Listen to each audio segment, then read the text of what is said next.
world is full of amazing places, but the ones that capture our attention the most are those places of legend. People spend entire lifetimes searching for these cities and objects with hardly any detail whatsoever. Now, unfortunately, in the modern era, most of the world is now explored. Apart from the deepest sections of rainforests, deserts, the deepest oceans, and also outer space. Now, what that means is that modern day people, today, me, you, we can't be explorers. Unlike in the heyday of European empire from the 15th to the 20th century, where literally the whole world was your oyster.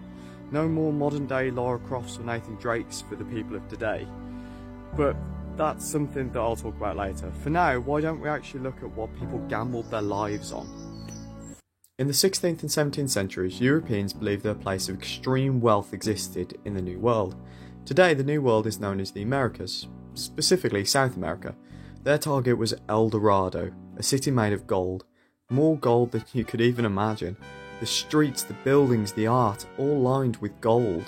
The DreamWorks cartoon, The Road to El Dorado, looks into this in more detail. I'd highly recommend it because it was genuinely brilliant. One of the more famous explorers, Sir Walter Raleigh, made 2 trips to Guinea looking for it in the 1600s. Unfortunately, his son died in a fight that broke out with local tribes. The search has continued to modern times, with looters finding vast amounts of gold in Colombia in the 1970s. This actually caused the gold market to crash. But researchers now believe that the city never existed, and the legend came from the Muisca people who were greeted by Europeans. They have lived in central Colombia from 800 CE to today. Every time a leader died, a new chosen one had to be picked, or a golden one. Now, what this started was an initiation ritual that eventually ended in a sacred lake. In this example, it would be Lake Guatavita. Now, the soon-to-be leader would be completely naked, no sign of clothing or cloth anywhere, apart from a tiny sprinkling of gold dust over their entire body.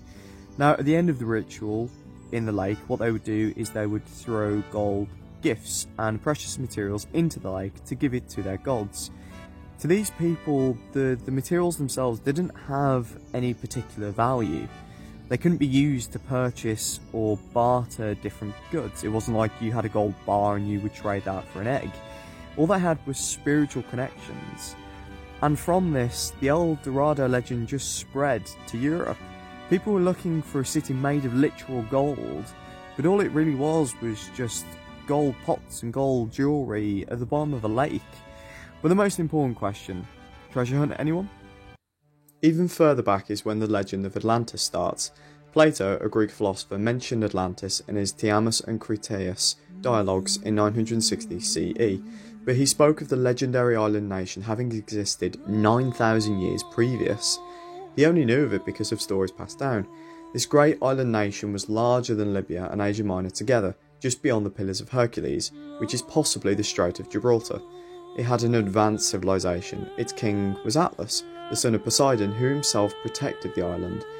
They expanded into much of Europe before being pushed back by a Greek-Athenian alliance. Atlanteans had become morally bad, and so divine punishment through earthquakes and floods sank the entire island.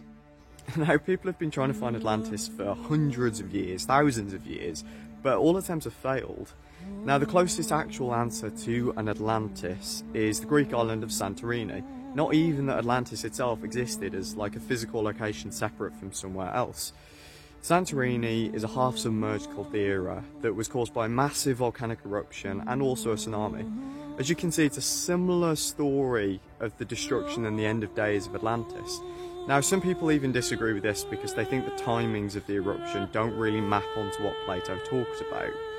Some think that Plato created the idea, the myth of Atlantis, a story, to try and convey different philosophical ideas.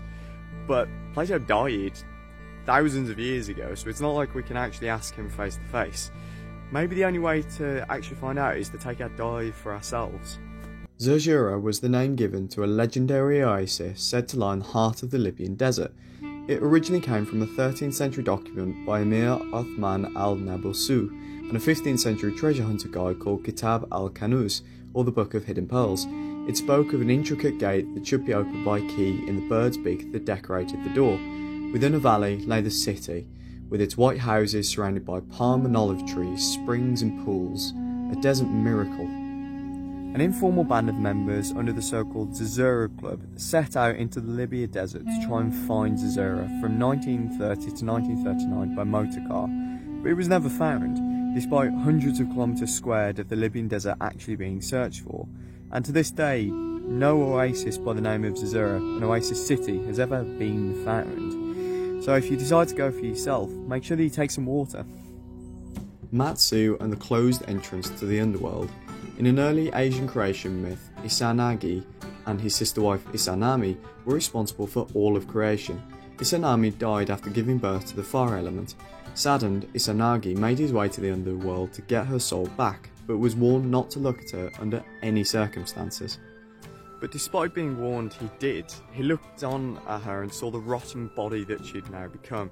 Izanami was furious, sending demons to chase Izanagi out of the underworld. Fortunately, Izanagi managed to escape the entrance called Yomi no Kuna and pushed a giant boulder blocking the entrance. Izanami hated Izanagi for this and promised that she would drag 1,000 souls to the underworld every single day. Izanagi, to fight back, promised that he would create 1,005 new souls every day. And since the beginning of time, this feud has continued, showing life and death, and how populations continue to grow rather than just disappear into nothingness. The real-life location to this legend can be found today in the Matsu area of Japan. The entrance to the shrine is called Yomotsu Hirosaki, and the boulder is behind the Laya Shrine. Let's hope no one moves it. And it isn't just places that have entranced people, but objects too. The Sintimani stone is a legend that comes from Hinduism and Buddhist lore, and is possibly the Western equivalent of the Philosopher's Stone. In Buddhism, the Sintimani stone is believed to have been either held by those going towards Buddhahood, or actually held by the Buddha himself in the shape of the pearl. In Hinduism, in the Vedic legends, it suggests that the original owner of the Sintimani stone was the god Indra. Now, in both traditions, whichever one you look at, the gem itself is a wish-fulfilling gem, something that would give the owner the ability to wish for anything and actually get it granted. Now, if Nicholas Roerich is to be believed, an occultist who was an advisor also to Henry Wallace, a US Vice President, he actually held a piece of it in the 1900s, but that's highly unlikely. Now, all of the places that have been mentioned so far have had their origins in real-life situations, albeit massively adapted environments, like, for example, the Japanese rock.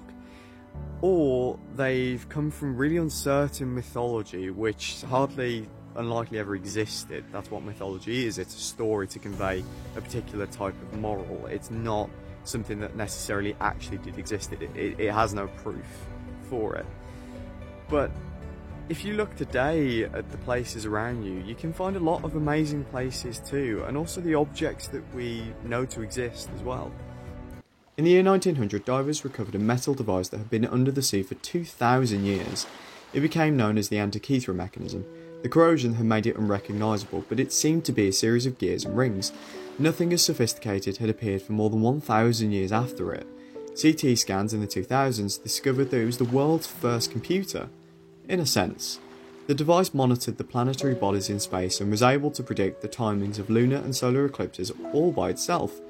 The intelligence and precisely cut gears involved was something thought impossible by this point in history. A real legend.